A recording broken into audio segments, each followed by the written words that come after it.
Okay, so my parts just got here. So here's my new harness here. And as you see, my new harness is all black wires.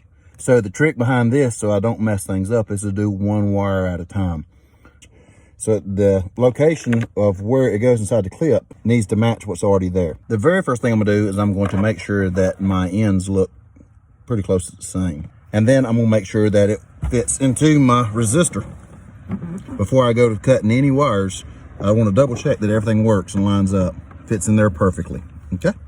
So now what I'm gonna do is I'm gonna do one wire at a time. I'm looking at the wires, there's different colors on these, so you could probably come back about an inch or so and cut them. But the problem that I'm having is that these two almost look exactly the same to me. So with my clippers, I'm gonna come in and just go ahead and pick one wire and we'll start. So I'm gonna cut him and then I'm gonna get my wire strippers here and I'm just gonna strip just a little bit back.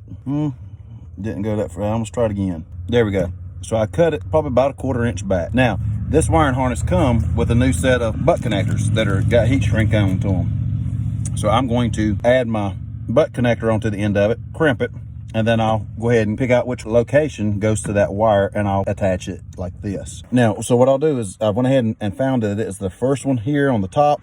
I shaved it back about a 1/4 inch so it'll slide up inside of here, and then I can crimp it down using the end of my crimpers.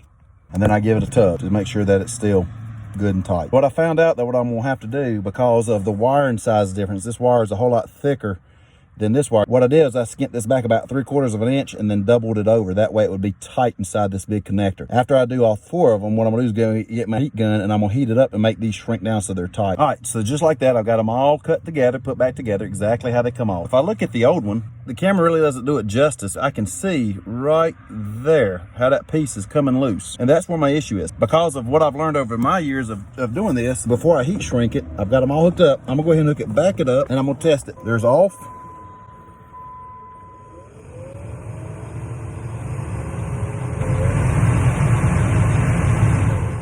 So as you see, it all works. So now I'm gonna go get my heat gun and heat shrink these. Now I'm gonna use my heat gun. So I went to Harbor Freight. I've got one a while back and got me a heat gun. So I'm gonna take and do one at a time. I'll separate it back out and I'll just take my heat gun and hold close to it. And keep in mind, it's called a heat gun. It has heat. So these are gonna be hot after you get done with them. So just give them a minute, let them cool, and be sure that when you put your heat gun down, you don't lay it against something that's gonna start a fire. As soon as that's done, I can go ahead and plug these back in and double check my fan again, and it worked. I'm gonna go over and look in the garage and see if I can find a piece of housing to put over top of this to make it look a little better for my customers. So out here in the shop, I very rarely throw anything away. So I found a piece of this plastic hose that's got the slit cut in it, but I'm gonna put over top of this and make this look just a little bit better. So I want my customer to be happy if they ever did look down here. Now that I have that plastic pipe over top of it, I'm going to take in a couple of these black zip ties and pull them tight. That way it stays inside there and makes it look a little better.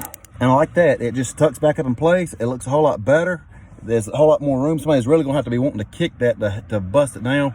So my last thing now is just to clean up the little pieces of the mess. Again, it's a customer's truck, so we don't wanna leave zip tie pieces laying around. All right, guys, that's gonna take care of our episode for today. We thought it was gonna be something simple, but it ended up being a wiring harness. So I had to go in and cut it out. Sometimes it happens that way. If you like what you saw, comment below. If you got questions, ask. Maybe I can help you. You can help me.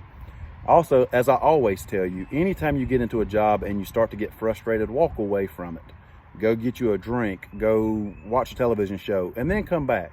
If you're work frustrated, you're going to tear something up, and it's not worth it to you or the customer. Again, thank you for watching, and have a good day. Hey guys, I'm Chad.